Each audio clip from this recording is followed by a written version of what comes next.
Welcome to Damn Good Movie Memories with your host, Brian Davis.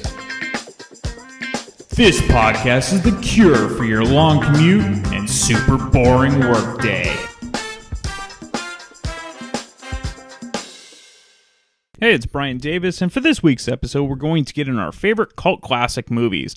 Now, again, the definition of cult classic is very loose. It could mean something that just didn't do well at the box office and then kind of became a minor hit through either cable television or just word of mouth or video rentals, something like that. It could also be that the movie was very successful in the box office and through the test of time just gained this enormous following, whether it be like Star Wars or something like that. It just kind of takes a life on its own. But whatever it may be, we're going to get into our cult classics, and I'm going to come up with a top 10 list, though I have many more than 10, but I'll limit it to 10 in this week's episode. All right, number 10 for my favorite cult classic movies is The Monster Squad from 1987. So as a kid, this movie was right up my alley since the main characters were about my age and they were doing battle with my favorite classic horror monsters like Dracula, the Wolfman, Frankenstein, the Mummy, and the Gill Man, better known as the creature from the Black Lagoon. It's interesting to watch movies that you loved as a kid when you're an adult. Of course, certain movies just don't hold up as well later in life, and you wonder what you ever saw in that movie. Well, The Monster Squad isn't one of those flicks for me, as I still enjoy this film now as much as I did as a kid. Sure, it's campy at time, and some of the dialogue is sort of on PC, which especially for a kid movie, but that doesn't bother me at all because that's the charm. Plus, who can forget the classic line, "Wolfman has nards!"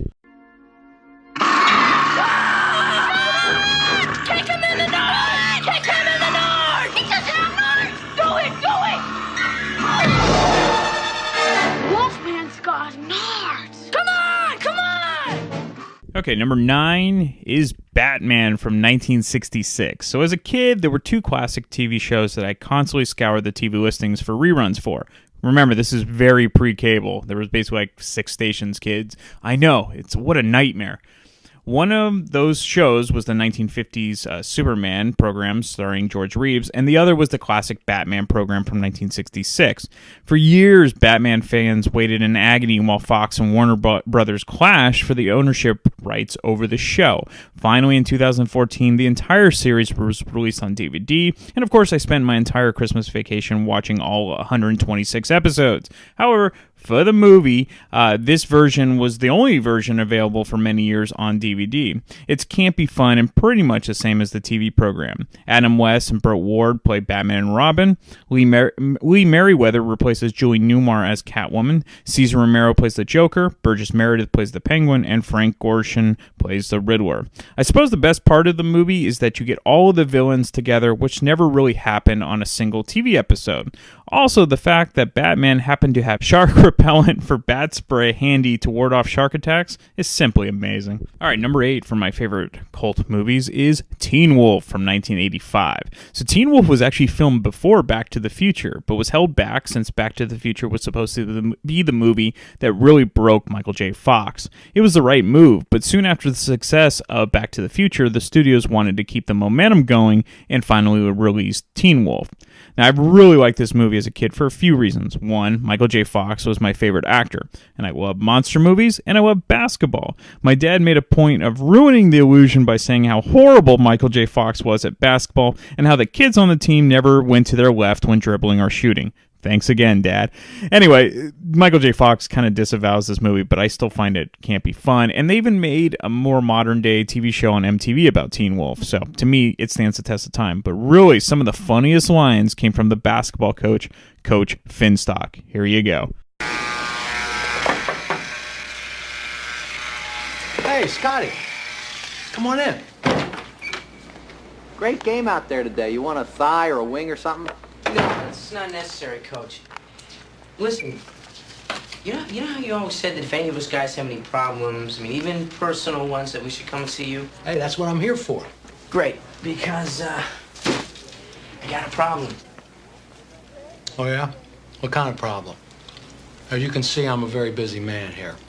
Yeah, well, it's kind of complicated. Oh, those kind of problems, yeah. What is it, drugs? Girls? Boy, I'd sure like to help you, but I'm really tapped out this month. The IRS is breathing down my neck like it's some kind of personal vendetta against Bobby Finstock. No, Coach. How can I put this? I'm going through changes. Oh, that. Don't worry about that. We all go through that. Some a little bit later than others. I'm sorry I didn't notice, but I haven't been hanging around the locker room all that much. No. You see, Coach, I just don't think it's going to be possible for me to play on the team anymore. Oh, yeah. Well, look, Scotty, I know what you're going through. A couple years back, a kid came to me much the same way you're coming to me now. Saying to me pretty much the same thing that you're saying. He wanted to drop off the team. His mother was a widow, all crippled up. She was scrubbing floors. She had this pin in her hip. So he wanted to drop basketball and get a job. Now, these were poor people. These were hungry people with real problems. You understand what I'm saying? What happened to the kid? I don't know. He quit. He's a third stringer. I didn't need him. Yeah, Coach, I'm a first stringer. Yeah, and you already got a job working for your old man. Fact of the matter is, I should be coming to you when I need money. Fine. Thanks a lot, Coach. Hey, don't mention it. Like I said before, mi casa, su casa.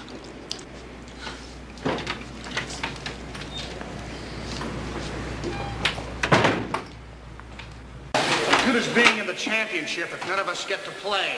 Hey, it doesn't matter how you play the game. It's whether you win or lose. And even that doesn't make all that much difference. I don't get it, Coach. What's their problem? Let me give you a little advice. There's 3 rules that I live by. Never get less than 12 hours sleep. Never play cards with a guy who's got the same first name as a city. And never go near a lady who's got a tattoo of a dagger on her body. Now, you stick with that. Everything else is cream cheese. Great game there, Scotty. Thanks, Coach. All right, number 7 is Heathers from 1989. Heathers is the epitome of a dark comedy. And I always found that Heathers was kind of an anomaly for a movie of the 80s, as it seems like it was maybe better suited for the 90s. Now, it was getting close to the 1990s, and I think if this movie had come out in 1993, during like the grunge music era and things like that, I think this movie would have really taken off at the box office. But as of now, it's sort of a cult classic. The cast is fabulous with Winona Ryder, Christian Slater, and Shannon Doherty. It's interesting looking back now, but everyone sort of thought that Christian Slater was going to be the next Jack Nicholson. He sort of looked like Jack and definitely sounded like him. And while his career did pretty well in the late 80s and early 90s, I think people were mostly disappointed that he didn't become bigger. But I digress. Back to the movie. Heathers didn't do great at the box office at the time of its release, but again, it's definitely a cult classic now. I guess teen movie fans just weren't ready for the type of revenge type of story with comedy about getting back at the popular kids. Anyway, if you missed Heathers the first time around and have a soft spot for dark comedies, this is the film for you.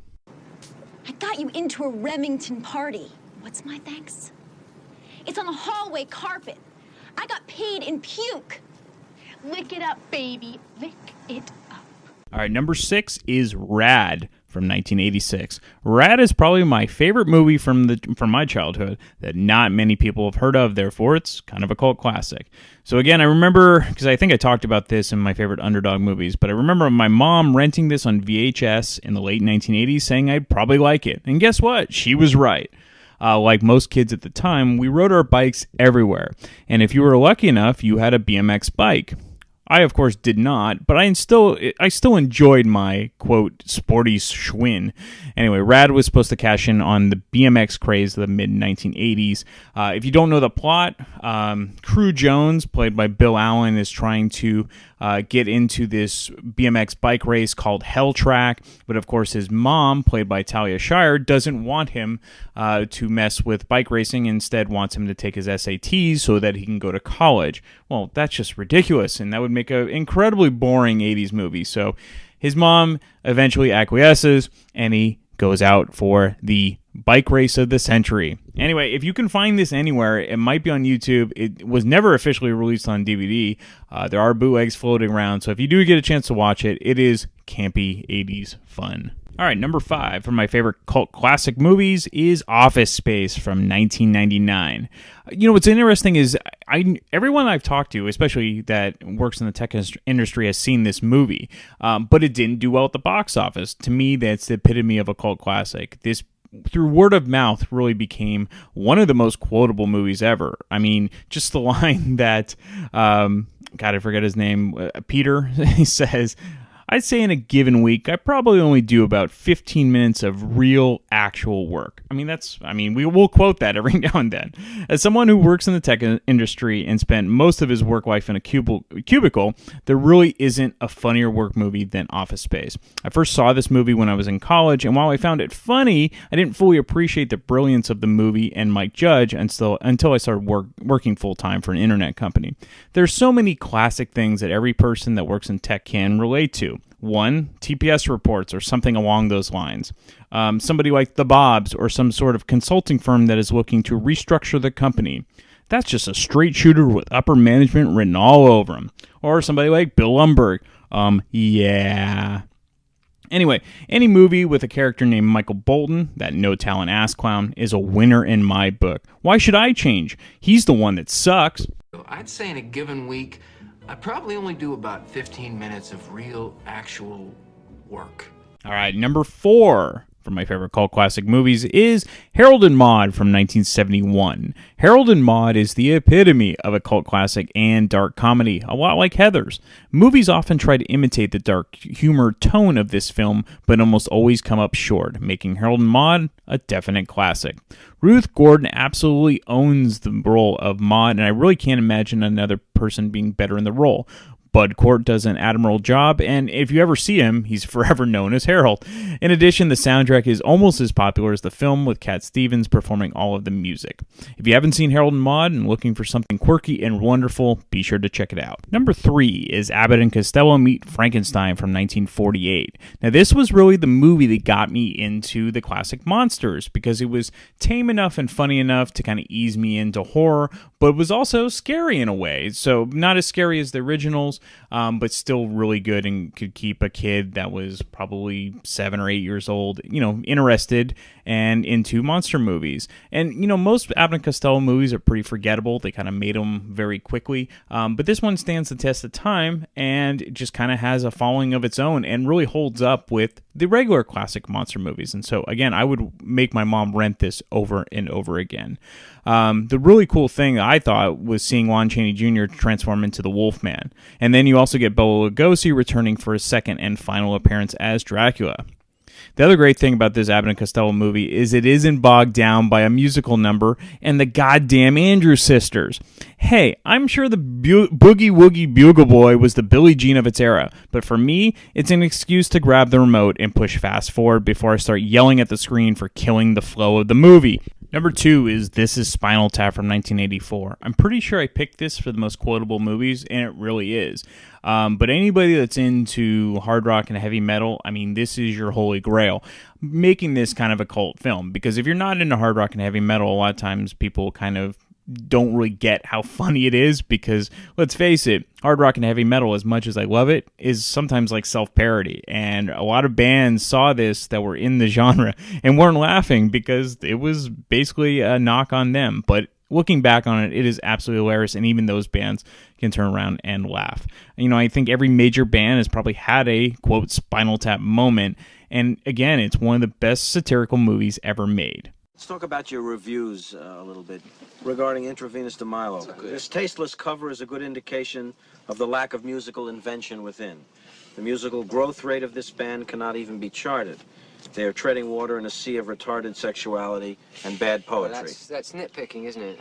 The Gospel According to Spinal Tap. This pretentious, ponderous collection of religious rock psalms is enough to prompt the question, what day did the Lord create Spinal Tap, and couldn't he have rested on that day too? Never heard that one. No, Good one. That's a good one. The review you had on Shark Sandwich, which was merely a 2-word review, just said, shit sandwich. Where'd they print that? Where'd they print that? That's not real, is it? You can't print that. All right. Number 1 for my favorite cult classic movie is Roadhouse from 1989. This is one where it's so bad it's good. Anytime it's on, I will watch it. I have it on DVD. Hell, I even have it on Blu-ray. Not that I really need the high definition for some of these scenes, but whatever. I own it. It's just one of those movies that I can't help but watch because it's so damn entertaining. It should have been one of my guilty pleasure movies. I don't know why it wasn't. Anyway, I enjoy Patrick Swayze movies. I love fight scenes, and so it's a perfectly awesome movie for me. You also get Kelly Lynch. Ben Gazzara is perfectly despicable as the villain, and you get Sam Elliott.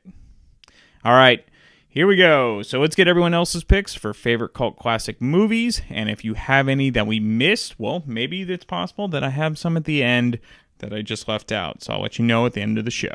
Okay, so this week with Lindley and Stephanie, we're going to do our favorite cult classic movies, which is not easily defined, so our picks might be a little out there, but that's okay. Yes. But Lindley especially looked at the definition. Right, because I think of cult classics as what I had to watch with friends in college when Right. they would rent Freaks or, I have it on here, but Grey Gardens. I mean, I I haven't love heard of that that movie. one. Grey Gardens? No. Oh, we gotta gosh. watch that Really? movie. That's Okay, amazing. yeah. Gardens. I mean, I think of cult classics, as like the John Waters movies Definitely. with Divine, like the old John Waters before John Waters crossed over Before to Hairspray. mainstream. Yeah, Yeah, exactly. Those John Waters movies before that I never really enjoyed those movies. No, that but you had to- much. you But had to see them. someone always rented the Did you thing a- from Blockbuster. Did from you the actually watch movie Pink store. Flamingos? I've watched it. Okay. I'm sure I've been in rooms where it's been playing, and I've never. I know it. All And about it. I've never seen it. I love John Waters. Yeah. But I don't. Yeah, not a big fan of those. Well, you'll hear Maywin's first Orangey, experience yeah, with that's good. Pink Flamingos. It's an amazing story. Was he on a date with her? No, it's even better. So, but I'm not going to give anything away. So. Oh, wow, that's cool. So Okay. that was what I had to look up, and then so Okay. when I was looking at movies that are considered cult classics, I Mhm. was a little surprised that some of the things that were on there. But do you want me to go? Yeah, through my name list one, now? and then we'll one. rank. I would say the one that I watch over and over and over again anytime it's on TV is Office Space. Yeah, oh, definitely. And I remember it. I saw it in the Oh, theater, yeah, and I Office Space. loved Office Space. I Yeah. love Mike Judge. I Mhm. mean, I could watch anything he makes. Yeah. I could watch anything he does. I love So I Mike think Judge. us being in the tech industry, everyone's Well, seen that it. is true. Yeah. Yeah, but you think a lot of people haven't seen it. I just Yeah. remember it was a huge tank, and then it did get really popular Yes. after it. But it still holds true today. It is so... Whenever it was made, and he's basing it back on the late 80s, that he worked for a Yeah. software company, and it is just like completely Oh, yeah. relevant to today. It's So definitely in my it's top 10. Really, really good. Whether it be the Bobs, because you have some consulting firm. We Yeah, I refer mean, it's to the it all same the time, thing. and the Yeah. TPS report, like reports. meaningless crap Yeah. that you have to put together. Yeah. Just And that red very stapler. true. The red Like yeah. how everybody Person. just covets something really strange Yes. in the office place and they get really mad. Right. You know, I think about, we have a coworker who shall remain nameless who has this old chair, and like if you touch his chair, it's like World War III. I have no idea what show you're talking about. Yes. Yes, I That's got really it. funny. But then, even having Lumberg, Oh, so great. have a boss like Lumberg Lumberg. is great. That Thank actor God I did never- such a great job. Oh, on he's that. perfect. I love it. Yeah. Yeah, really good. So yeah, I think all of Mike Judge's work are kind of very underrated cult classics. 'Cause Idiocracy. Idiocracy especially. And a movie that I think nobody has ever seen. Oh God, what is it called? It's with Jason Bateman and Kristen Wiig. Yes. It's like they make vanilla extract. Yeah, so I what's think it it's called? called Extract. Yeah, They make vanilla extract. It's so You said ridiculous. but- Mila Kunis, isn't it? Mila Yeah. Kunis is in it It's too. a That great part's movie. all like her. That was a weird murder, but I loved it. Yeah. I love the scene where he has to get home before his wife's sweatpants Yes. come on. It's like in slow motion, and she's Yeah. like tying them even tighter. Oh my Once she gosh. gets her sweatpants on. It seems like his biggest success is always in TV, because obviously Beavis and Butthead was big, Yeah, and those King are of the big. Hill. And then Silicon Valley. I Yeah. watched the first episode of season 4, and I'm just Not- bored to Oh. tears because I just feel like I live. It's not interesting. Yeah. Who cares? And I'm not interested in billionaires and their private jets and funny jokes that take place. And they're like, it's just like, no, I don't No. care. Yeah. Uber jokes. It's like we live in it. I don't care. Yeah. Anyway.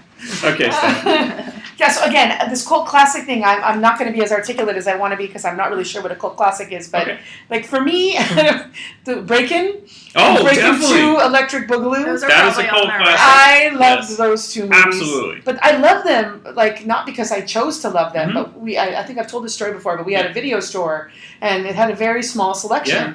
And so sometimes you just run out of things to watch. You just rent it again. That's right. So we watched it over and over and over again. And it was really weird. Over the years, you just run into people who had that same experience where that was the VHS tape in their video store. Yeah. My mom dubbed it from, she recorded Breakin' 2. I don't know why she didn't record the other one. But Turbo and Ozone were my life for a couple years. So funny. I love it's so Turbo bad. and Ozone. I think cult classics are also the so bad they're good movies, and Breakin' falls into that. They had a lot of those on the list. Yeah. Of, like, it's so all bad. the We love Ed to Wood watch movies, it. like the original Ed Wood movies. So that's what I think of as a cult classic. Totally. Is Ed Wood movies. Yeah, exactly. Anything that's on Mystery Science Theater 3000. Those ones. Yeah. The Blob. Yeah. Oh, Blob's great. So, all right, next. So other ones that I name, of course, I'll put The Big Lebowski. Yeah. The dude. Yeah. Yeah, Harold and Maude. Definitely Harold and Maude. Classics. Oh, I already said Grey Gardens. Harold. Let's talk about Harold and Maude. Harold and Maude is just amazing. My daughter's middle name is Maude, though it's also my mom's name, but I still also loved it for that character in Harold and Maude. I'm surprised more people haven't seen it. Like, how is that possible? I feel like it's in the repertoire of every 14-year-old girl that wears black. I haven't seen it. It was in my for me and my friends. Like maybe we the all had to younger watch Harold and Maude. Yeah, and I always heard about it's this. Filmed Super in the fun. Bay Area. Yeah. So it also was filmed completely in the Bay Area. Wow. But it almost has a British feel to it for some reason. I don't know, maybe because of the humor. But probably it's super extremely dark. Comedy. It's like a very dark comedy, but also uplifting. It is. It's sweet. Ruth Gordon is amazing. Yeah, Ruth Gordon's amazing, and Bud Cort, Bud Cort's who perfect. then is in Arrested Development as Bud's Court. And it's really Bud Court, which just cracks me up. And he the doesn't other look thing is anything like he did in the movie. The soundtrack. If you the want to get into soundtrack Cat is Stevens, amazing. Yeah, you should. Your girls are, I think, especially Grace would dig we'll watch Harold and Maude. Yeah, I'll put this on my list. Yeah, it's definitely dark. It's dark, but in a fun way. Okay, it's fun. Yeah. Yeah, that sounds good. It's kind of like Heathers. Yeah. Heathers is definitely dark, but it's more modern dark. Yeah. Grace loves Heathers, and she loves Heathers the musical. Okay. So and she wants to change her name to Veronica. As a result. So. What? No, it's she's true. Grace. You can't change her name. She wants to be Veronica now. Kills me. Okay, you had more. I have a lot more, but we'll do two more, and then we'll go to Steph. Okay, I'll do another one that was another thing that I rented in college, forced to rent in college, but I actually really liked it, was The 5,000 Fingers of Dr. T. Have you seen this? No. It's a Dr. Seuss movie. Really? Dr. Seuss movie. It's a children's movie. Okay. But it's really funny, really awesome, very surreal. It's like a kid having a bad dream about his piano teacher. So, oh, really? Yeah, it's really, really good. Dr. 1953. Wow. It's really good, though. It holds up. It's very, very good. Yeah. I want to see that. Yeah, it's good. You would Yeah, 'cause definitely I love enjoy it. And it's a old Dr. Seuss. It was Dr. Seuss's actual screenplay. Oh, okay. So it wasn't a book before that. It was just No, he wrote I the think he screenplay. wrote the screenplay. That's cool. I don't think he did anything else but write the screenplay. Okay. But yeah. Okay. I'm done. So again, for me, again, this is questionable. It's not on any list I saw, but I think of it as a cult classic. Is Real Genius. Oh, I agree with that. So- No, I think I saw it on Wikipedia, like a cool. dump of it. Yeah. I loved Real Genius. I memorized so many lines in that movie when I was a kid. And again, that was a VHS tape that you could rent over and over and over again. And it's underrated because if you're into tech, that was the precursor for a lot of what became tech now. I think that's a great 80s movie. And Val Kilmer, I think that's his best role. Oh, he was perfect in that movie. That was at his height, and then he kind of went down after that, right? Then he did Top Gun. That was his height. I thought Top Gun was before. Real Genius was 85, Top Gun was 86. Oh, and before that, he was in Real Top Genius Secret. came out You are a later. movie encyclopedia, That's the 80s. So I saw Real Genius way after it came out. I thought I definitely saw it. I don't in think the it late did 80s super or well early in the 90s. box office. Yeah. There were so many good tech movies in the 80s, like War Games, and then Real Genius, and movies like that I think really helped get into the tech culture. Short Circuit. Yeah. Short Circuit. I love Short Circuit. That's kind of a cool classic too. Oh, that's really cool. Yeah, I love it. Wouldn't you like to be a pepper too? I love that movie. That non. Come on, now. Wouldn't you like to be a pepper too? Wouldn't you like to be a pepper too? Yeah, very person cool. not from the culture point. But no, oh yeah, if you want to get into having, God, what's his name? Isn't it Fisher Stevens? Fisher Stevens. Yeah. Oh, Yeah. Fisher Stevens. Yeah. I always thought he was Indian. Like I did. Well, I was know, 8 years when you were a old. kid. Yeah. Like how do I know? But no, it's real genius. Really. Yeah. If you haven't seen that. That movie, my brother and I would go back and forth sometimes just for fun, and people have no idea what we're talking about, Yeah. and it's a good test because you know people are reliable if they love that. Yes, definitely. I trust them instantly if you understand genius. some of Yeah. our quoting. We do this thing in public where I'll go, "How's it feel to be frozen?" Yeah. And Brian will go, "Ice is nice." Nice little buddy. We can do that entire dialogue. It's actually Well, it's a quite great impressive. ending with all the popcorn, and I forgot to put as the '80s movie song that everyone wants to rule the world. Yeah, the it's popcorn great. Yeah. scene. Yeah, Yeah. that's a good. Okay, Lindley. Okay, other ones I have. Well, I wouldn't have considered these cult classics, but Pee-wee's Big Adventure. Oh, I think so. Yeah, I mean, Because Pee-wee in it's general on is that kind of a- list. Yeah, it's Pee-wee kinda is kind of cultish. Yeah. And I just love. I can watch those over and over again. Beetlejuice was on there. Yeah. Beetlejuice. But also Dun, dun, dun, Clueless dun, dun. and Princess Bride, which I mean, yeah, I love those. So I think those fall into the rabid following, even Rabid though they were following, yeah, like they exactly. still So I would everyone not- still I don't loves consider Princess them Bride. cult. Yeah, exactly. Yeah. Yeah. You can quote it. And So maybe cult is it didn't make a lot of money Oh, at the definitely. box office. That's then- one of the yeah. definitions. But it gathers so much. Oh, this is cool. Yeah. Ah. So there's there's the rabid following Big Lebowski, like they do Yes. conventions. Like Star Yes. Wars technically is like the most rabid followed movie. John Waters, John Waters, has a summer camp for adults happening this summer. That's- It's already that's sold out, but hilarious. it's like, oh, what would that involve? I don't Like know. he's gonna be there, but you also like watch his movies and you do summer camp. So it's type kind of thing. like Hillbilly. I guess they have summer camp for adults all over the place. And Yeah. this Oh my is a God. John Waters themed summer camp for adults. Yeah, Yeah. they capture the flag or something like that. Ah, baby. That wet, hot American summer. That's a I thought I big- liked that more than I did. Me Yeah. too, because I love the cast and Yeah. I thought it'd be hilarious. I didn't like it I that didn't much. think I it was thought that it was great. kind of a yawner. Yeah. It was a yawn. Okay, so two other Uh-huh. movies I have, which I love, is Albert Brooks movies, which Oh, is definitely. Defending Your Life and Mother. I Absolutely. love Mother. Have you watched Mother? No, and It's Debbie with Reynolds, right? Debbie Reynolds, Yeah. and Mhm. she is it is the best. Yeah, I need to see that. Best, yeah. Yeah. She's so good in it. Just the insult, like the low grade insults that she throws at him constantly, the critique, and he's unemployed and comes back to live with his mother. Yeah. It's Debbie Reynolds, and it's just it's Her- amazing. Or maybe he's a writer. I don't know what he's. I think doing. he is. And her later career was really good because she also played Kevin Kline's mom in In and Out. She was great. Yeah, She yeah, was yeah. good in that too. Awesome in that. Yeah, that was a lot of Have fun. you watched on HBO the Carrie Fisher I and haven't Debbie yet. Reynolds? Yeah, I gotta oh, see that. so good. Is It it was good? filmed right before they passed. So That's it's like, that pissed me off about It's the Oscars. amazing. They breezed right by her. They breezed right by Debbie Debbie Reynolds. Reynolds. They And they- spend a lot of time on Carrie Fisher. And they barely they put a little bit more time on Carrie Fisher, Yeah. and then they were giving people I'd never heard of. Like they got 20 seconds. Oh, that's It was weird. weird. That's very Debbie weird. Reynolds was super famous. She back in was the day. before. Yeah. Yeah. But yeah, that's Oh, that's good stuff. next Yeah, I can't think of any more. I mean, Crybaby is the only other one. Mhm. You know what Crybaby's, I yeah. said. We've already talked about that. Mhm. So yeah, I don't. Cult classics for me, it's hard. I'm such a mainstream kid. I don't know. You are a mainstream kid. there was something you would name some of the movie. What was Grey your list? Gardens. Okay, so You have to see Grey Gardens. They also remade it as an HBO. So it's a documentary about two, a mother and daughter, Big Edie and Little Edie, Mhm. living in this dilapidated mansion in the Hamptons. Like they're from old money, and so they just are, agoraphobics. I mean, they just live in this Yeah. house all the time, and it's completely disgusting and dilapidated. And it was from the 70s. Someone filmed them, 60s or 70s.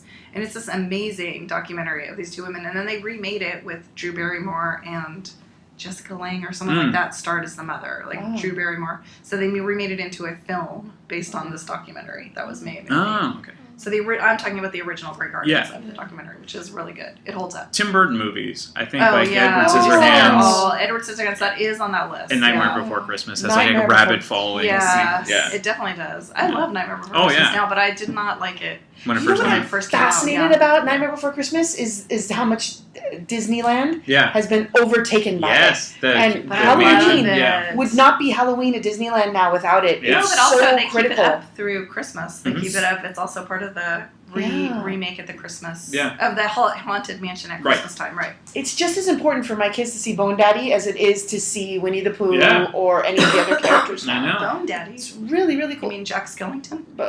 Well, Jack hey, Skellington. Bone Daddy! What's going on? We got him Bone Daddy! That's so funny. So funny. Chick lit, yeah. Chick lit. Chick lit. Say that 3 times fast. And then, again, I want to talk about Defending Your Wife, because I think that's one of the most underrated movies that a lot of people We haven't just watched seen. it Yeah, again see with Defending the Your kids. Wife. Okay. You should watch it. I have this because it's list of like really 50 great. movies to see. But it's one, Meryl Streep's in it, so you know it's going to be good. But Albert Brooks and is Meryl super Streep. underrated. He's Yeah. so great. Yeah. I don't think he's under. I think he's a great amongst. He's almost like like a a cult- comedian He type is, of person yeah. where comedians all love him and Yes. worship him, Mhm. but he doesn't. I don't think he does everything right. He No. just does things he loves, kind of like Gary Shandling. Totally. was. Yeah, and everyone loves Gary Shandling. But I think the premise of Defending Your Wife is really great. Like, it's great. yeah. And I love Rip Torn as I think he's the lawyer. Amazing. Yeah. He doesn't do anything in it. Yeah, how Meryl Streep has had this amazing life, and Yeah. they just show awful scenes from his life. Yeah. So definitely check it out. Do. All right, guys. Thank you for doing the Cult Classics. Thank you. All right, Malin's back, and this is the subject that he specifically requested. We had it on the list. I didn't know when we were going to do it, but people that are loyal to the show, they do have some creative control that I allow. And control. Yeah, I know. I knew Malin would like that. But this week we're going to talk about our favorite cult classics, and so again, this is cult classics is kind of a loose term because it seems like everything now is a cult classic, but we Right. want true cult classics, and Malin is going to give us a couple good ones. Yeah, these are cult classics for sure. Yeah. So I do have a deep love for cult films, whatever that means. And I guess the reason I say that is because a lot of times the movies that I love the most end up turning into cult films. Sure. Because, it's important to remember films don't usually start as cult films, and films that are made to beat cult films don't necessarily become them. John Waters once told a local filmmaker, and I think this is really relevant, is that when you make like a low-grade film and you're thinking it's going to go on to become whatever, it really depends on the audience finding the film. Right. You can't rely on the film finding the audience. Which I can imagine would be really frustrating for a filmmaker because you want to have that type of control to like produce something and have like directorial or authorship over it and then take it to who you think is going to like it and have them accept it for what it is. But I guess for John Waters, a lot of his early movies, it was really about the audiences finding his films and loving them and then making them cult classics. Right. Kind of like this podcast. Yeah, and that last statement is a terrifying thought. Sure. To imagine. I'm going to get into more of this in a minute. Sure. But to imagine that the early films of John Waters, that he would have made those films anyway. Sure. But that they also found an audience. Yeah. Oh my goodness. That's Anyway, the thing. There's an yeah. audience for everything. Yeah. It might not be widespread, but someone's gonna like it out there. So, Right. That's right. the Well, thing. these are yeah. Okay. Anyway, so the other thing I was thinking about cult films is that when they do find their audience, they usually inspire very extreme emotional attachments. Sure. And so the two films that I picked, I've picked, and I'm thinking of them thematically in terms of attraction and repulsion. Sure. So I have one that I think of as my attraction cult film, and one that is my repulsion cult film. On the attraction side is Rocky Horror Picture Show. Sure. That's And probably the ultimate cult movie. exactly. Yeah. And for a lot of reasons, it's like the easiest one to go for. But the reason I'm picking this is because whether I would like to admit it in, polite society for the most part, has had like a really deep early impact on me. Dan Savage, not Dan Savage. Yeah. So, Dan Savage Yeah, had the created columnist. those. Yeah, the columnist. He had created these, It Gets Better video memes. Yeah. Which was all about, don't kill yourself as a gay teen. Sure. Because it gets better, and you get all of these celebrities, and they do their video, and they're like, Sure. don't do it. It does get better. So when I was growing up, it was, adolescence in the 90s, in the middle of fucking nowhere. Yeah. You know, basically, now I have nothing to say nice about it, so I shouldn't say anything, but, you know, ignorant, backwater, bumpkin, you know, nowhere. Not like where we are now. No, not really, like where we are now. Yeah, no, I recently told someone that where I grew up, you either had an escape plan or a prison sentence to look forward to, and I had an escape plan. Which is good. Yeah, and before I had my escape plan, and before there were It Gets Better videos, there was the Rocky Horror Picture Show. And I think it's true, and I've heard this said by filmmakers recently, that Rocky Horror Picture Show was the original It Gets Better video for a lot of people, not just like, not just homosexuals, but any type of kink or fantasy or whatever. Sure. There's like, you know, whatever you got, there's somebody or something for you, and this film kind of is the symbol of that. Sure. So, but the reason, even aside from all of that, the reason I picked this one was because I went to some pretty extreme measures to see this film as a connection with that escape and that sense of it gets better, and there is a community beyond the what was very kind of seemed very desperate situation where I grew up, and so I have a story which is not so much focused on the movie, but about the lengths that I went to see the film, and not just myself, but others. And I think this is kind of what marks a cult film, the lengths that you would go to satisfy those extreme emotional reactions and connections that you have to film. And the legend of it, the word-of-mouth legend. Yeah. So I... Because this is all pre-internet, so everything was pre-videotape. This story is going to be pre-videotape. Yeah. So there was no way to see the Rocky Horror Picture Show for us outside of a really, really long drive. Right. As far as we knew, the closest that we could go to see it was Berkeley, and that meant a drive of a couple hundred miles and several hours. Now, we were 16 and 17, still in high school, just got my license, and misplaced priorities. I was like, gotta like figure out how to go and see the Rocky Horror Picture Show. Now, my parents did not allow us to see rated R films when we were young, but I think, you can see rated R films when you're 17? Yeah, I think 17 is the age. Yeah. Before that, you need an adult to actually be with you. Yeah. So we came up with a plan. And it's kind of a long, detailed plan, and I'll go over like the highlights of the plan. Okay.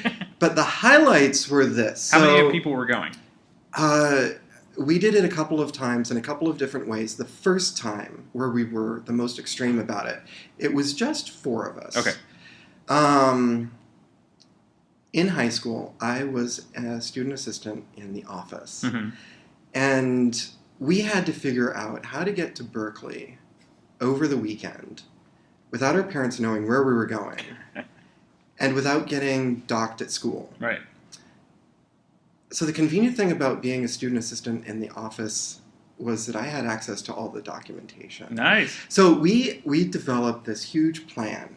We were going to set up a field trip that was, from my parents' point of view, sponsored basically by the school. From the school's point of view, I don't remember the excuse that we came up. I think I was just in the office and we wrote notes. We used to, this is horrible, we used to write notes to get us out of school all the time because the attendance lady was batshit off her rocker. You could get anything by her. I think I kind of skipped about half of my senior year. I checked out. So we had access to the field trip authorization forms. Nice. And so we set that up on the parent side. So we set out this really formal kind of field trip and authorization and itinerary and all of that. In terms of how we were going to get there and what we were going to do when we were there, then we went to the school career center and we figured out, okay, well, we're going to go and visit a college. So we figured out we were going to go and stay at a university, giving them the pretense that we were there investigating going to school there. Right. Which was great because they put us up with students and all we had to do was figure out how to get there. Right. So we were like, okay, we're going to go on the train. Yeah. And then students are going to pick us up. They're going to keep us there. We ended up going to investigate Dominican College. And we stayed there for like a few days. And then on the weekend, I don't remember how we got from San Rafael to Berkeley, but we managed to do it. Mm-hmm. And yeah, and so we got there on like Saturday night with nowhere to stay. We had no plans for what we were going to do once. It's great we were about in being young, you know? But we figured the movie starts at midnight. Yeah. We're going to be out, and we'll just like find somewhere to hang out for a couple of hours before the BART starts up, and That's then right.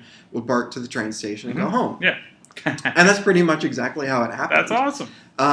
Yeah, so we were kind of crazy, and so did that's the movie, what it took. Did That's the what it movie took meet for your us. expectations, like when you're watching, or was it mind blowing? Was it a letdown? What was it? Well, so I had actually seen the film before. Oh, okay. And I had seen it in the theater before this instance, but Okay. it was that first experience that really drove us to the extreme measures to go back. Got it. Because I think it had satisfied like some deep need. I don't even know entirely how to describe what that need is now, because it's not like that film satisfies any needs for me anymore. Right. And even looking back on like watching it today, no, so beyond it, so past it. That's not to say that I'm so past it and that more extreme than the kinks that are in that film in any way. No. That's not. No, but it's like when you're a kid, there's certain things that just, for whatever reason it does it for you then you rewatch it and it's not necessarily the same, but you still have that fondness looking back Absolutely. at it. And I think, that it combined theater and film and audience participation in a way that, was so revolutionary for me living in the country in like Central Valley, California. Everything about our understanding of cinema, all those boundaries and social boundaries were exploded. And like we needed that, like in our late high school years, because we didn't. This is before like Will and Grace. This is before any type of positive gay role models at all. You only ever heard about gay people in the news, and it was either because of some politician getting into a scandal, or a suicide, or a tragedy like Harvey Milk. Yeah, exactly. Yeah. So so this was at least different. Yeah. What's interesting is the Belmont Theater, which is a small town. It kind of runs on the peninsula, so it's in between San Carlos and San Mateo. They had one theater there, which is now Planet Granite, but they would do Friday midnight showings of Rocky Horror. I just remember driving by and I was like, can we go to that, Mom? My mom's like, you probably wouldn't like it. But I eventually saw it years later. It's so much fun. But I have never actually been to the experience of seeing it in the theater and the whole fun part. But I don't even know if that's possible anymore. Not to the degree that it used to be. Right. Where it was just like huge line of people down the block at the UC Theater in Berkeley. And then you get in there and you've like smuggled in all sorts of like stuff to throw. And you're like excited and exhilarated and like it's just caught up in a wave of emotion in the moment. And I don't know how you could do that when you're so used to like the video. And that's true. You don't get the audiences and the numbers that you did before. Right. I haven't seen it in the theater in a long time, so I don't even know what the community around it is like anymore. Did you ever see the movie Fame? No. So there's a scene in it where Fame came out in 1980. And I think Rocky Horror came out in 1977. Oh, that's right. I did see it, but it's been so long. So they're actually at to it. Yeah. So I think a lot of people who hadn't experienced Rocky Horror saw the Fame where they're actually doing the same thing. Yeah. And that may have given a revival to it because they're the art theater and he had never been to something like that, and it's in New York, and it was cool to watch that. And that was probably my first introduction to Rocky Horror, seeing another movie and then experience it. So what is the other one that is that you have? The other one. Okay, so now we're going to flip over from attraction, which I'm not defining attraction specifically for that because I could say a lot more. Yeah. But so repulsion in college at UC Santa Cruz, I made the mistake. It's not at the time it was a mistake, but now looking back, maybe not so much because maybe it makes a good story. I don't know. But I went to this double feature that was being hosted by students, and I didn't know what I was going to see. I knew that I was going to see my first like non-Hairspray John Waters film, right? Pink Flamingos. Yeah, and I wasn't afraid. I wasn't frightened. I should have been. If I'd known then what I know now, I should have been afraid. Yeah, I mean this is what 1971 too, like early 70s when this came out. Yeah.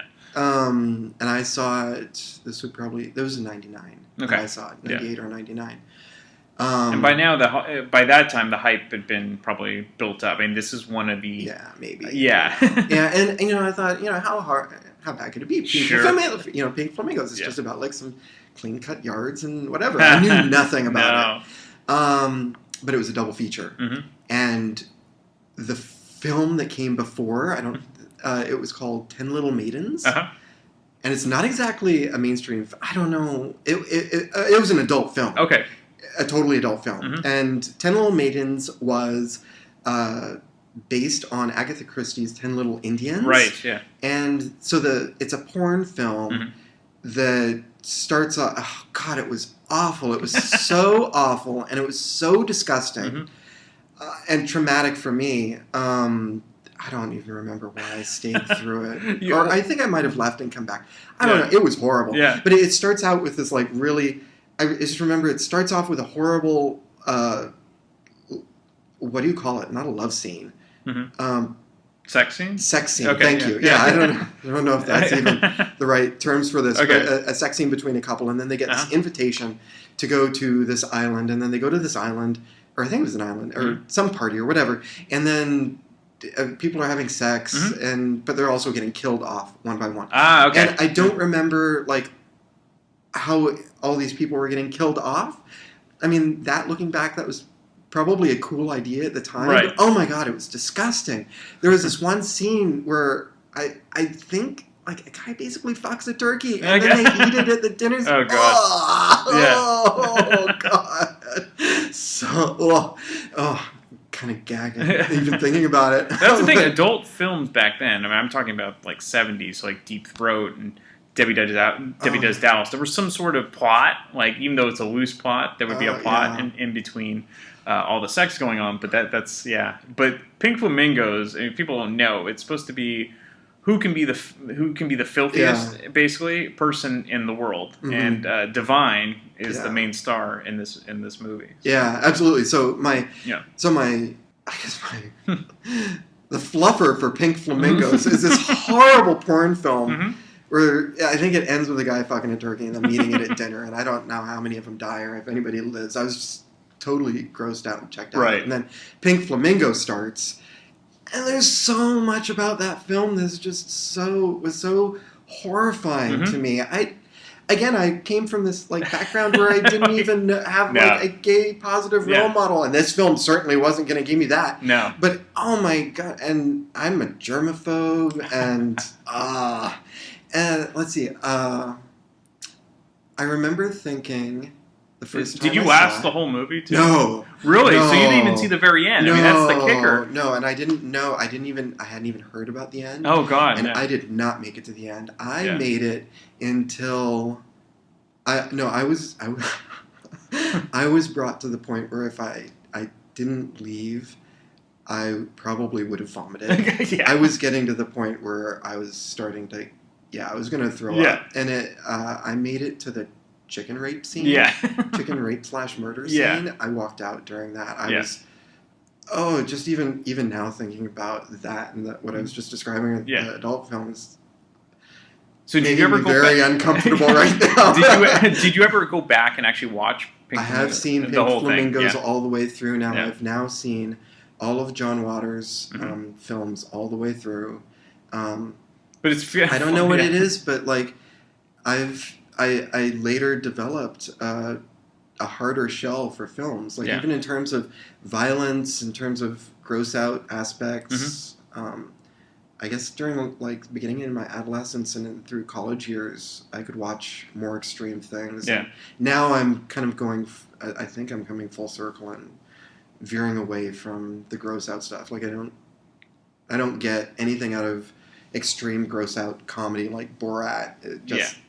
Well, I remember the thing we used to rent all the time was like Faces of Death. It was supposed to be like real murders or executions and things like that. And a lot of it, I don't know how much of it was actually real, but I think maybe teenage boys especially go through this. Let's just find the most extreme thing we can watch. Yeah, I totally went through that phase with my sister, no less. As soon as we were old enough to start renting rated R films at the local video store. We would go to the video store and we were like, let's find the grisliest or like what would our parents really not want us to see. Right. But you know, the thing for I think us that was a little bit different was that we grew up with a father who was a fire chief. So we grew up with a community of policemen and fire chiefs and EMTs and doctors. And so we saw a lot of really horrifying, grisly stuff because sometimes we would be at the fire station and they'd be watching like the surgery channel. Is there even a surgery? Oh, God. I don't know. Like I think there used to be like a surgery channel where we just walk in and there's like open heart surgery. I don't know where they were seeing this. Wow. I thought it was cable. I thought it was like a cable channel or something. They seemed to like always be watching something. And we'd see that. So we were used to seeing like the surgical aspect of people insides. But then on the other hand, sometimes they would want to like gross us out. And so they would show us like bad car accidents, photos and stuff like that. And then sometimes my dad would have to report, he'd be on call. He'd have to report to the scene of like an accident or a crime or whatever. And we'd see some pretty extreme stuff. So by the time we were adolescents, no, we hadn't been allowed to watch grisly things. But once we started to see them, I quickly got, I think, past the initial gross out aspects because it looked so fake to us. Right. Like blood it's not brown in the films. No. We're used to seeing it dried brown. Sure. And in the films, it's just kind of really ketchup cartoon looking, red. So it was easy to get past that because it all looked so fake and kind of comical. But yeah, as a kid, I saw some really like gross stuff. Like I knew that brains don't look red; they look gray when they pop out someone's head. It's like, yeah. So there's that. But so going back to that might be TMI. Yeah. But no. Yeah, but Pink Flamingos, I did eventually see it during kind of my more accepting phase, and then I think I revisited it when I got more familiar with John Waters because he was. I think I saw some interviews with him, and it was when he was becoming more of a kind of a artistic and social presence in San Francisco. Yeah. And had these like weird run-ins with him at events, not like run-ins like me talking to him in depth about anything, but like overhearing him in conversations or asking like a weird fanboy question. Well, I think a lot of people, he definitely became to more mainstream prominence with Hairspray, and so I think a lot of people saw Hairspray and may have gone back and then been horrified, with... I never saw Polyester, so I don't know. I think that was... It's still mainstream-ish. Yeah. But Pink for me, I mean, if it's you don't... like his last gasp of the extreme stuff before he goes full tilt mainstream. Did he do Serial Mom? Yes, he did. Okay, oh my God, Serial Mom is awesome. Yeah. It's a little bit hit and miss, but Kathleen Turner is precious in that. But to give it away, because I don't think anybody's going to go see Pink Flamingos now, but basically Divine... They should. They really should. If the only thing you have ever seen of John Waters is Hairspray, you should see Pink Flamingos. But if you don't want to, I'll give it away. But don't see it with the kids. No, do not see it with the kids. Divine, who is famous for being in a lot of John Waters movies, especially back in the day. Basically, at the end, the payoff scene is a dog takes a dump and she eats it straight from off the street. Very fresh, yes. Hot off the presses. Yeah. And so the bad thing that I've read, because I was too fascinated, I was too grossed out to watch it, but so fascinated I wanted to find out everything about it.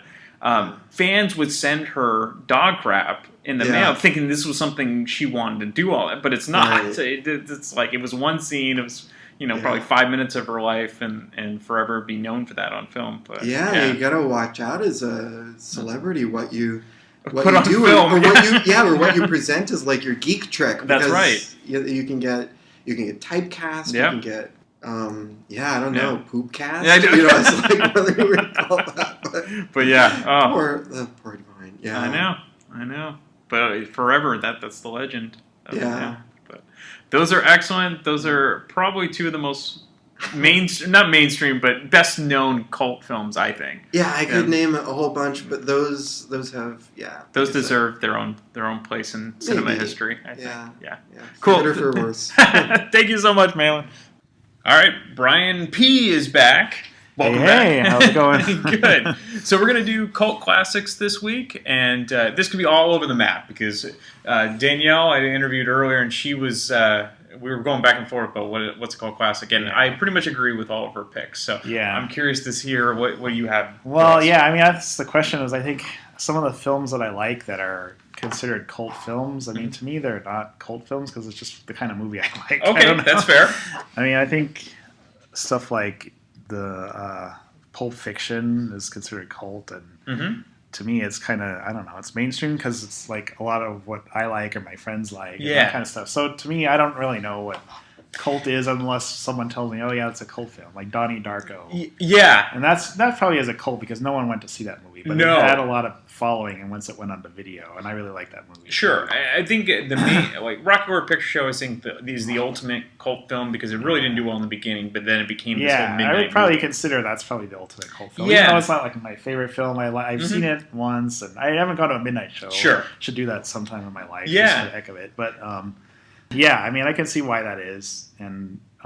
To me, I don't know. I pick my favorite one is The Big Lebowski. Yeah. And it's got a rabid following. Yeah, it does. And to me, honestly, I didn't really like it at first. That was one of the weird things about it. Is I watched it. I think I was over at my parents' house and they rented it, and we watched it together. And I don't know if this ever has happened to you, but you watch a movie with other people who really don't like it, and then it kind of influences the way you view the movie. Oh, definitely.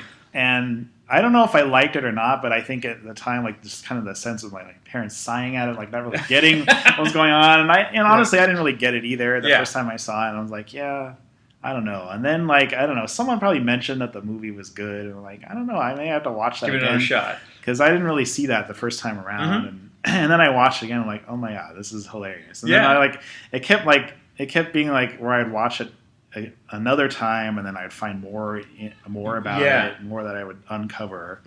So I kind of made a little list of the things that I liked about it, and as far as it being a cult, like I don't like I said, I don't really have much to say about like the cult aspects of it. I haven't gone to any like the dude conventions. Or that they have. I think anything where you have any sort of, like, there's tons of T-shirts, like you just see people wearing Abide shirts. Right. I think that kind of leads things to like cult status. You can almost say Star Wars at this point. Star Wars is, and I'm wearing a Star Wars shirt. Yeah, there you go. But I think Malin put it perfectly about certain movies. I think that sometimes the time and place where you first see something really matters. Like if you're in a great mood, maybe a movie you wouldn't normally like, you do like, and vice versa.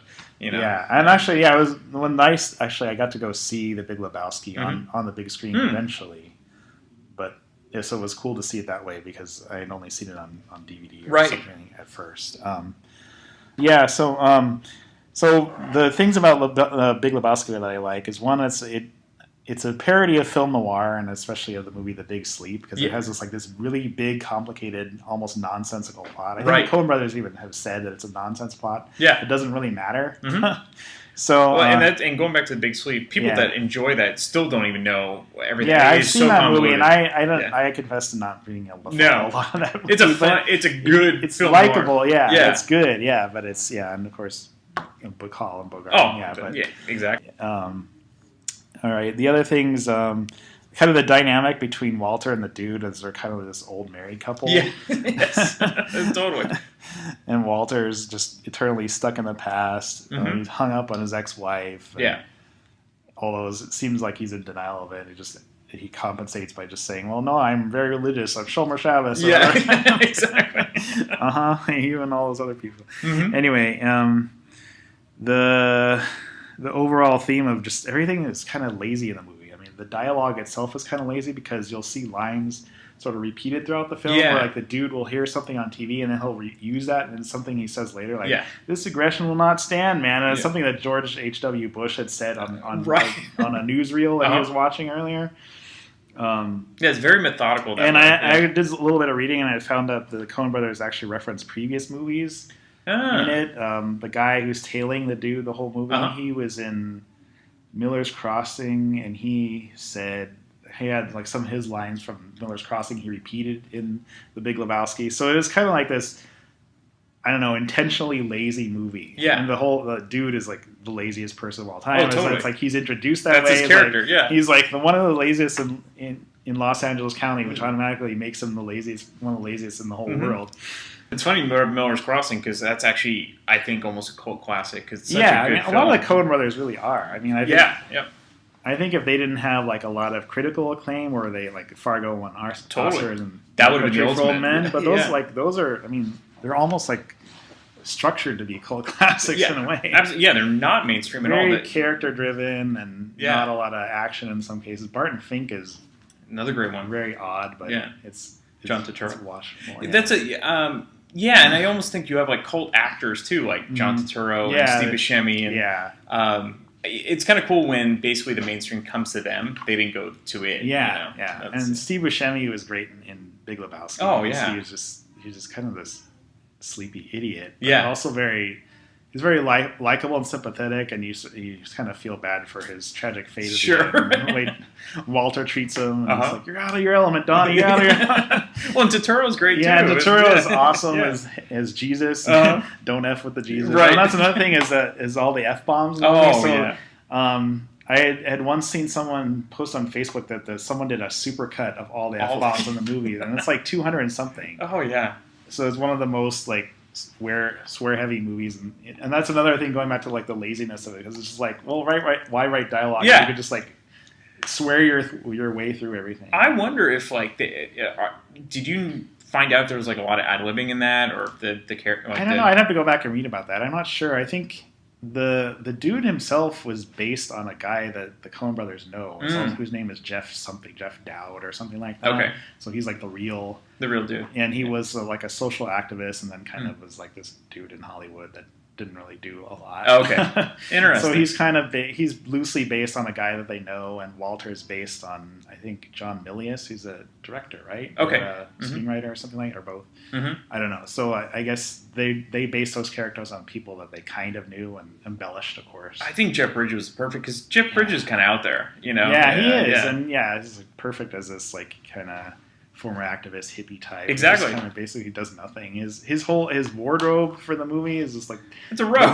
The robe and the beat up T-shirt and the jelly sandals. Which, just it is very very like very extremely Californian, Southern Californian stereotype LA guy. And I think also with cult movie, it's the movie that gets better as you watch it over and over. You find new things. I think that also I think that if that's one of the definitions of cult movie, and I think that this applies. I mean, it certainly did for me. The more I watched it, the more I just appreciate it. Yeah, the more I try and evangelize, like, you gotta see this movie. It's so great. Absolutely. But yeah, I mean, it's always. I think I can still see like people watching it and say, "What? I don't get it." What's the point? And I think that's part of the movie too. Is like it doesn't really have a point. I think it's kind of.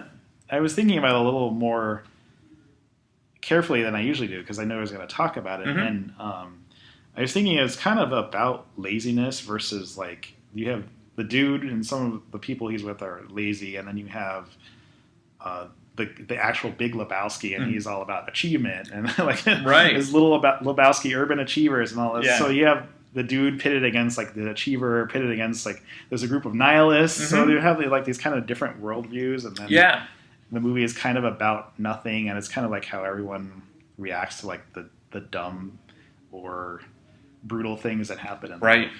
Did the Coen brothers do Raising Arizona? Yes. Because to me, there's a lot of similarities with when I first saw it. I was probably too young to get it. Yeah. It was just too weird and dark for me. But it's pretty dark. But as I got older, I really like it. I think maybe a lot of Coen brothers. I mean, I liked Fargo from the beginning. I think their darker stuff tends to be the better. Rather than their straight up comedies. But it was So I think that's a great pick. So good job, Brian. All right. You always deliver. Glad to be of service. Brian abides. Yes. Yeah, Brian abides. Okay, so this week with Danielle. Every time I hit record, you start laughing. I'm nervous. Oh, you're getting nervous. So nervous. Okay, so this week we're going to do cult classic films, and so we might have a difference of opinion what's a cult classic. Yes. But you've shared some of these with me, and I give you the blessing. You get the Brian stamp of approval for these. So like I need it. I know. You're going to say whatever you want anyway, so like I need it. Okay, so let's hear your list. So it's a big list. I can't wait. How many minutes do I have? Well, if all of a sudden you get cut off, like we Come stop recording, you'll know. Just let me make sense on my sentence that you cut. Have at it. So I like it.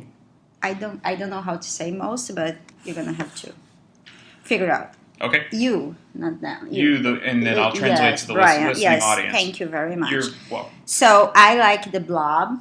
The original or the remake? The one that I watched. So the remake. Because the original Blob is kind of a cult classic. Like, it was kind of campy. I think it is the original, right? Did they... No, the one from 1958 with Steve McQueen is the original. They remade it in 1988. Oh, so you've seen that's that one. Yeah. Yeah, that's definitely a cult classic. Yeah, So what about that one did you really like? Terrible. Nothing. It was terrifying. Oh, and I remember I was a kid, right? Because in Brazil we watch everything. Obviously. So I was a little kid. I don't know, 9, my daughter's age, maybe. I could not wash my hands. Why? Because the blob, they suck you through the sink. There's that scene that the woman, it's terrified me. I would wash my hands like really quick, everything. So was everyone like, what is wrong with you? Like, why are you washing your hands? Like, I know, but I would pass by the streets, those little holes that the manhole cover. Yeah, the storm drains. I would just like... It terrified me. Is Brazil really like that? I like it. I'm kind of odd. Okay, so are you still like that? You don't wash your hands? Oh no, I wash my hands. That's good. I'm good. I am glad. Good. The Blob didn't get you. Yes. Okay, next. So next is Django. Django is DJANGO. Is it Django Unchained? No, it's just Django. It's called Django. It's from 66. Okay, I've never seen it. And this guy that comes in a city and he's carrying, I don't know what he's carrying. Is it an American movie or is it a Brazilian movie? No, it's American. Okay. And it's very like, how do you say, like, Okay, what's the movie? They shoot everybody, like Wests. It's a Western? Yeah, kind of. Okay. See, like Django, 1966. Okay. And it's super cool. And I watched that when I was a little girl as well. And he comes, I think he carries a coffin. Is a coffin that he carries? So according to the description, a stranger, who is Django, rides into the middle of a border dispute between Mexican bandits and the Ku Klux Klan. Yeah. Interesting. It's very... It's very... Oh, okay. So they call it... It's a spaghetti western. So this is like they call it spaghetti western. Just all these westerns were directed by Italian directors, and so Clint Eastwood kind of got his big break. That's so cool. Spaghetti. Now I get it. Yes. So like a fistful of dollars, a few dollars more, Good, Bad, and the Ugly. Those are all spaghetti westerns. At first, Brazil would be what? Carnival Western or something. I guess. I don't know what they would call it, but yes, this is a good one. It is. I would have to say this. I watched it because I watched it like I was 7, I guess. Okay. Very violent movie, but you know. But then I watch again, like after my 20s, and I still like the movie. Yeah. Yeah, it's pretty good. Okay. Okay, yeah, and classify as cult. Yes. So far you're doing great. Yoo-hoo. So my other movie is Beetlejuice. Beetlejuice, yes. I think this falls in because we looked up the definition of a cult classic. Sometimes a cult classic is basically a movie that didn't do well in the box office, but then later gains some popularity through either home video or whatever. In this case, I think this is because people just have a rabid following for it. Like, it still stands the test of time. People still... It's amazing. Yeah. The movie is amazing. I love it. And you were just at Disneyland, and the person he proposed to me. He proposed to me, yes. Just like Beetlejuice would. Live with him the whole eternity. I don't know how is it. Yeah, I don't know how that would go. Oh, that was funny. Yes. That was a funny So Beetlejuice? Beetlejuice, yes. Loved him. And I have 7 Faces of Dr. Law. Okay. Is from 64. And is this old man that come in with his, I don't know, horse. It's not a horse, it's the little one. Okay. And he's carrying just a few bags, but actually he has this circus. He put it together, these huge tents, and you go through, and things in the small city start happening. Mm-hmm. But he has all these. He has Medusa. He has Pan. He has all these mythological creatures that interfere in people's life. The movie is amazing. I watched it over 10, 15 times. Mm-hmm. So the main character in this is Tony Randall, who is best known for being... did you ever see The Odd Couple TV show? No. He's best known as being Felix in The Odd Couple. Oh, okay. So you would know him if you... This guy. That guy. Yeah. Yeah. So, famous actor. Yeah, the movie is really good. Okay, so that's another good... That's a good one. Yeah, it's like fantasy stuff, but at the same time a little scary, and it's like questioning. It's amazing. Also, you get to know a little bit of mythology. Pan, the flute, and half man, half. Did you ever watch Clash of the Titans, the original from 1981? That's a cult classic because it's not a great movie, but it's got Medusa in it. And, I love mythology, so anything.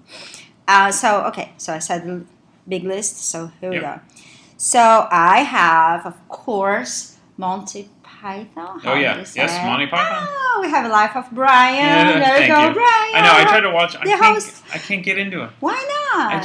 It's amazing. I know. You think poorly of me now. It goes parallel to Jesus' life, so that is amazing. The first scene that he gets all the gifts. Yeah. And then they see all the stars over there, so they take it up and go to the... Did you see it? You didn't see it. I saw the beginning of it. In your head, but you didn't see it. So it's super fun. I love it, that movie. And the Holy Grail. Yeah, too, Monty Python, like the Holy Grail. Can you do that again? No. And there's the bunny. The bunny is the best scene. Don't they always talk like this? Yeah. But the bunny is the best scene. Oh, it's just a little bunny. Yeah. Oh, I'm not going there. It's just a little bunny. And then it starts attacking. Kills everybody. Isn't that the one where it's just a scratch? It's just a scratch, and then it's like he cut off his arm. Oh, yeah. It is amazing. I like them. I think it's more of a cult classic here in the U.S. because it is a British film. So yeah, it's super fun. So far, these are tremendous. Woohoo! And then we have the crow. The crow. The bird. The bird. I watched that movie. I was a teenager. With Brandon Lee. Yes. And I didn't know about he getting killed in the movie. When did you find out? Later. Okay. But I watch it again and again because I like it. Yeah. I mean, all the dark thing in the movie, all the atmosphere, like Batman is always dark, is always like, I love it. I think this is a good pick because, I think a lot of people went to go see it because of Brandon Lee dying, because everyone that they were hyping it. Yes. But, it's his last film. He was killed, which kind of takes away from how good the movie actually is. Yes. It is a very good film. It is. It is a very good. I like it. He coming back, from the death. I'm surprised you didn't pick Edward Scissorhands. Of course, I love it. That's kind of a cult classic. You're kidding me? Like Johnny Depp. Yeah. It's a sad movie, though. I follow him wherever he goes. I love him. But the Winona, it was in this movie that they start dating, and so. It was, yes. So I know. It's his life. I know. You and my mom. So I didn't know it was a cult movie. It is? It's kind of a cult classic. It's sweet, it's cute, and But the ending's sad. No, it's not sad. Well, he doesn't end up with it. Spoiler alert, he doesn't end up with it. Well, it doesn't have to be always Shakespeare style. I didn't say it had to be that way. He was alone. He had the memories. It was cool. I love it. I like the movie. Okay, what else is on your list? So I have on my list Carrie. Oh, with the Stephen King. Yeah, that's all. Actually, you could probably use this for your favorite book to movie adaptation because it's a Stephen King book. Well, I'll look. Okay. But that is a creepy movie. That is amazing. Yeah. That movie. That's a scary movie. It's not as scary. I don't know why people say it's scary. I think if you saw it at a young age, it is because of the pig's blood. I saw it at a young age.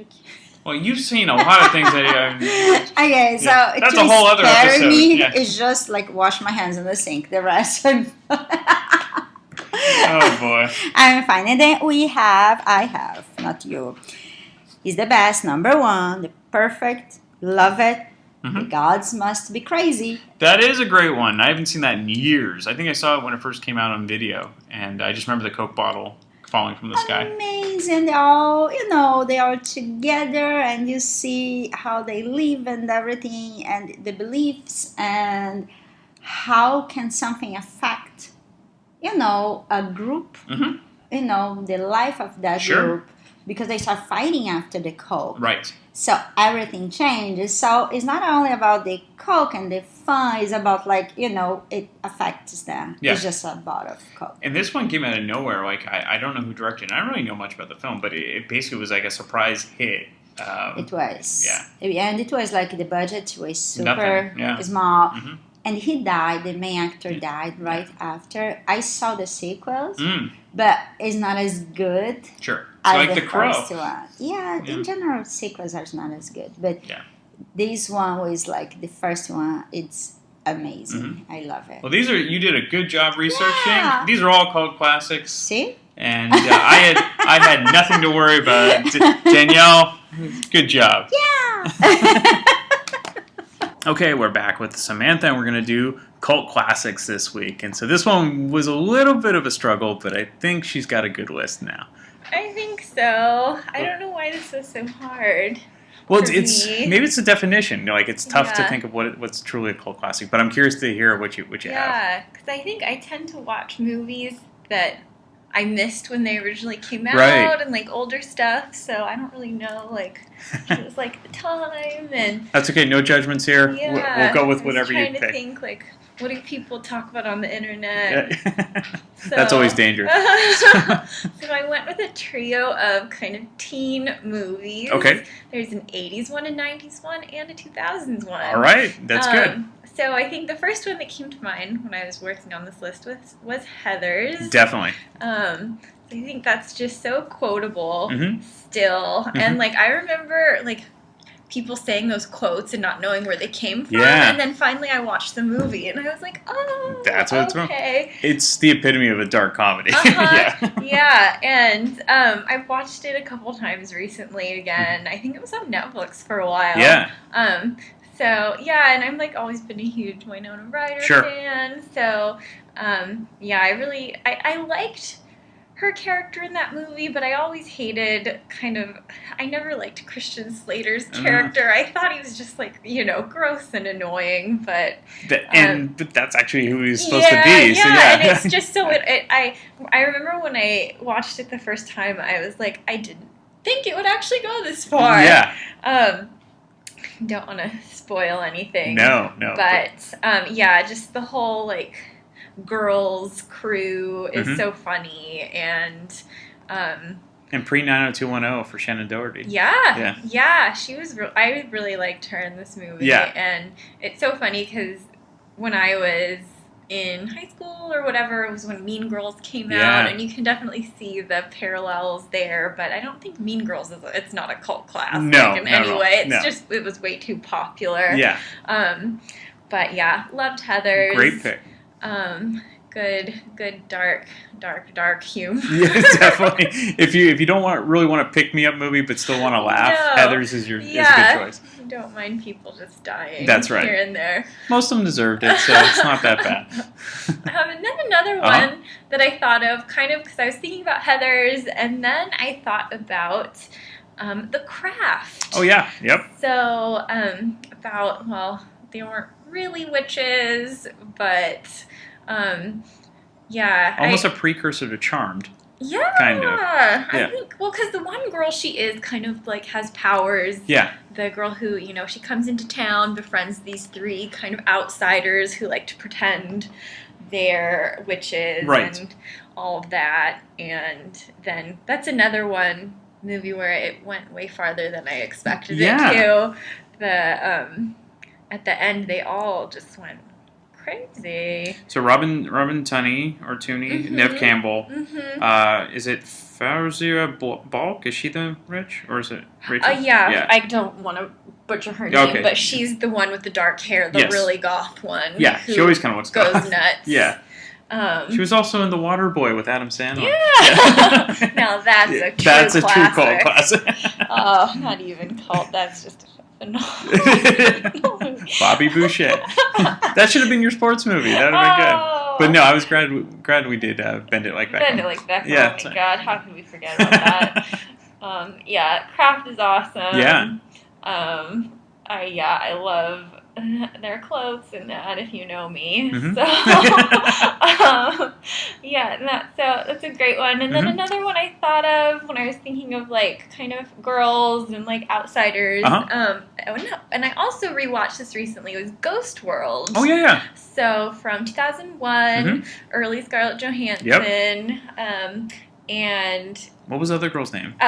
Thora. Yeah, Thora Birch. Yeah, Yes. Thora. Yeah. What was the other stuff she's in? 'Cause you know her, but it's like she was in American Beauty. That's right. She is the daughter.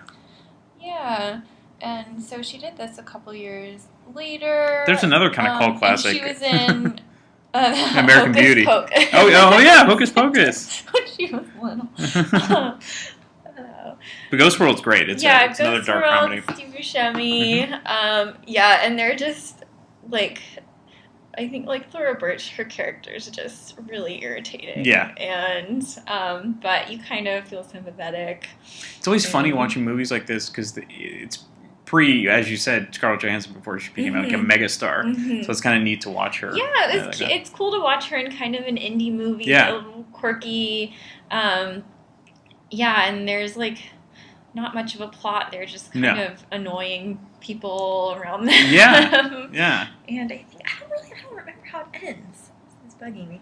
But they just like, they're trying to figure out like where do they go to college and stuff, and yeah, totally. Okay, so what are your other picks? All right, so I went through my quick little teen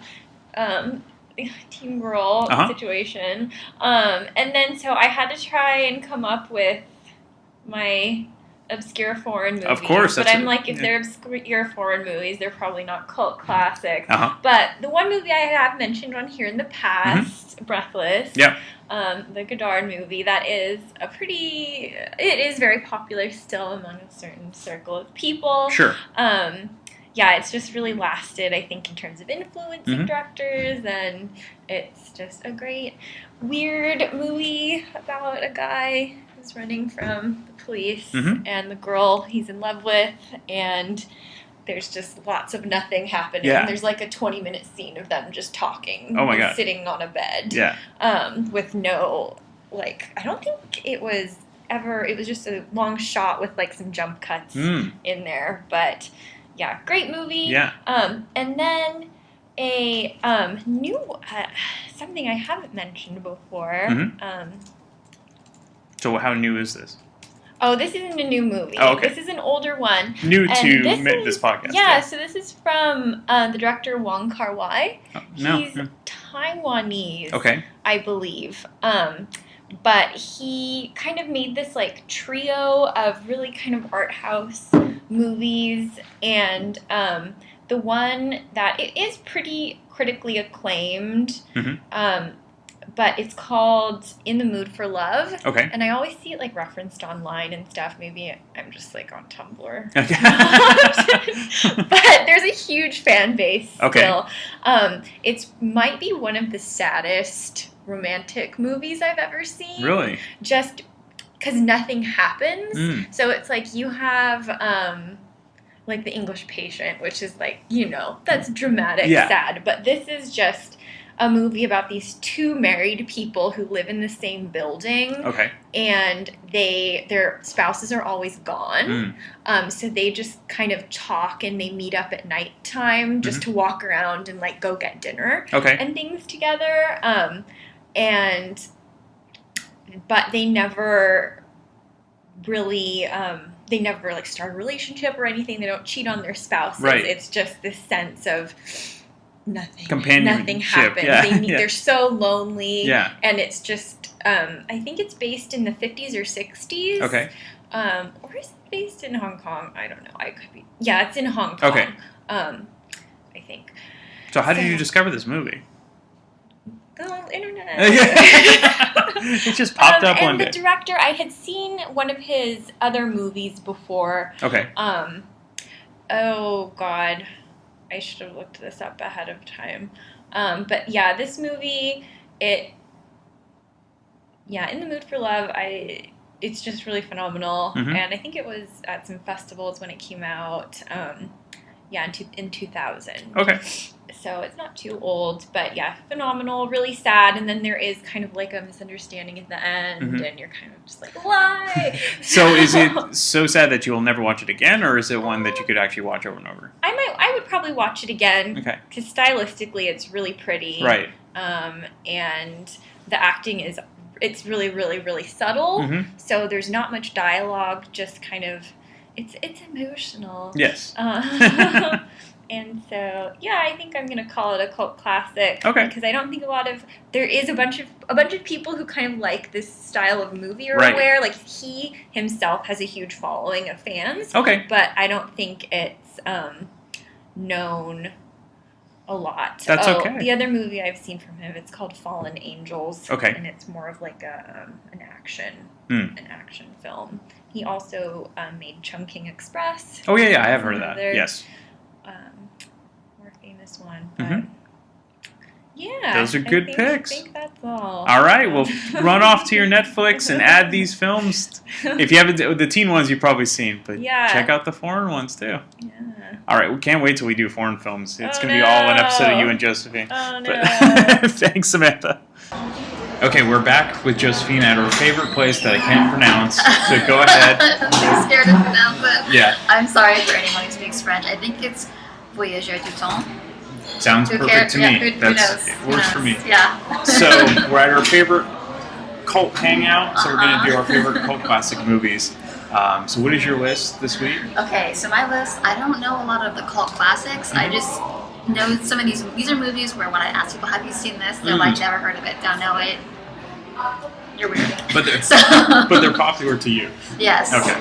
So the first one that I thought of is part of my top 3, which is Defending Your Life. Yeah, that's a great one. Yeah, because I feel like it's one of those movies where people have heard of it, or they've heard Adam Carolla like rave about it, and they are like, well, yeah, I'm gonna see that, and they never do.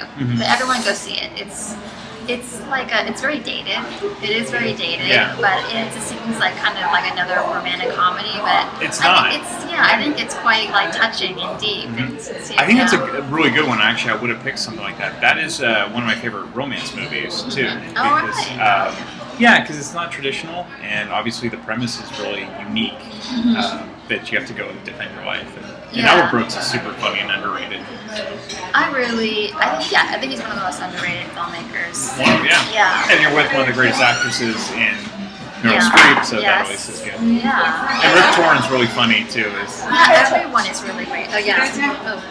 Thank you. Please pick something up? That's it. Yeah. Sorry. We're getting food right now, folks, so this is great. Let's see. What else? Okay, the other one that I had is... You edit that, right? No, I'm not editing any of this. This is how we do it. So my other one is Coherence. I've never heard of that. Okay, see, that's why it's the call. Okay. Okay, so I just told someone else about this. So it seems like it's a sci-fi thriller, but it's a sci-fi movie, but it's really more of a psychological thriller. So it's about kind of like relationships and the whole like what if question, like what if I made a different decision. But the premise starts with a sci-fi start. So yeah. So that one's great. Everyone's Idiocracy. Idiocracy is really, and there's one that they didn't promote at all. Like it basically became word of mouth, and like have you seen this, and kind of how things have turned out. Yeah, it's kind of prescient, huh? It is really depressing and hilarious at the same time. Yeah. But yeah, it's a really well done Mike Judge film. Yeah. Actually, almost all of Mike Judge's films are almost like cult classics. Yeah, Office Space. I feel like everyone references that. But it wasn't a success when it first happened. So that's definitely one of my favorites. Yeah, and I think Jennifer Aniston was like just starting to get really popular and like branch out from Friends. But it just didn't make that a huge splash. But everyone loves it. Yeah, people reporting it like crazy. Yeah. So you have to Attack the Block. So I don't know how cult this is because John Boyega, who's in the Star Wars movies, I think he started on Attack the Block, and when you watch it, you're like, okay, that's why he's in the Star Wars movies, because he has so much charisma. But it's basically these kids who are in this kind of projecty part of London. Okay. They that gets attacked by aliens, Okay. and so they have to. So during the course of this evening, they're chased by the police. They're chased by this homicidal drug dealer, and they're chased by aliens. So and then all the while defending their project. So it's a really cool, really fun movie. Cop Car. No, never heard of it. You like Kevin Bacon, right? I do. Watch this movie. It's one of those really small What year movies. was it? Did this come out? Maybe 2015, 2014. Yeah, it's fairly recent, but yeah, it didn't make a big splash. I never heard of it until someone else told me about it. But it's Kevin Bacon and his doing that kind of sinister.